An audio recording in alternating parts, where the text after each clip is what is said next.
In the day's other news, Moderna announced its COVID-19 vaccine strongly protects children as young as 12.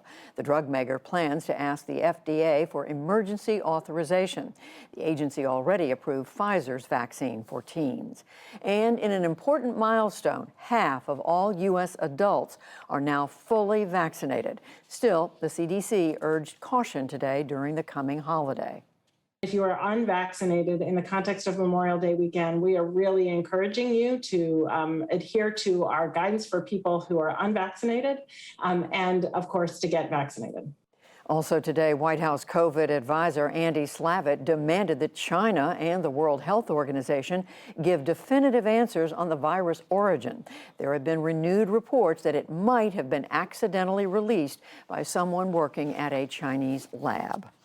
Airlines began avoiding Belarus today after a plane was forced down there on Sunday, and a dissident journalist was arrested. Animation from a Swedish firm showed airliners diverting around Belarusian airspace. European officials had urged the move. Belarus's president, Alexander Lukashenko, has been cracking down on leaders of last year's mass protests. The White House says President Biden and Russia's President Vladimir Putin will hold a summit next month in Geneva. It's to be their first face-to-face encounter since Mr. Biden took office, and it will come at the end of his first international trip. The Biden administration issued an international call today to rebuild the Palestinian territory Gaza without helping the militant organization Hamas. The latest war between Hamas and Israel ended Friday in a ceasefire. In Jerusalem today, U.S. Secretary of State Antony Blinken met with Israeli Prime Minister Netanyahu and said helping Gaza now could stave off yet another war. We know that to prevent a return to violence, we have to use the space created to address a larger set of underlying issues and challenges. And that begins with tackling the grave humanitarian situation in Gaza and starting to rebuild. Blinken did not meet with Hamas, which the U.S. regards as a terrorist group. He did announce that the U.S. consulate in Jerusalem will reopen to help manage relations with the Palestinians. Back in this country, a federal judge in New York dismissed an indictment against Steve Bannon, a former advisor to former President Trump. He was accused of defrauding investors in a southern border wall project.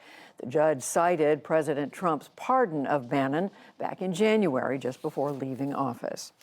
Republican leaders in the U.S. House of Representatives denounced Marjorie Taylor Greene today for saying face mask mandates are like the Nazis' treatment of Jews. House Minority Leader Kevin McCarthy called it appalling, but he did not demand disciplinary action against the Congresswoman. It is the latest in a series of blow-ups involving the Georgia representative.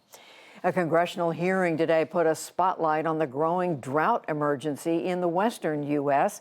Nearly all of Arizona, California, Nevada, and Utah are now in extreme drought conditions. A U.S. Interior Department official told the hearing that the drought is on an epic scale.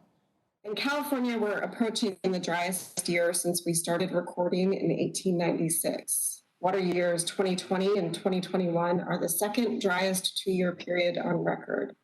In the Colorado River Basin, we're undergoing the driest 21-year period in over 100 years of record keeping and one of the longest drought cycles in the past 1,200 years. Scientists blame the drought on climate change caused by humans as well as other factors. And on Wall Street, the Dow Jones Industrial Average lost 81 points to close at 34,312. The Nasdaq fell 4 points. The S&P 500 slipped 9.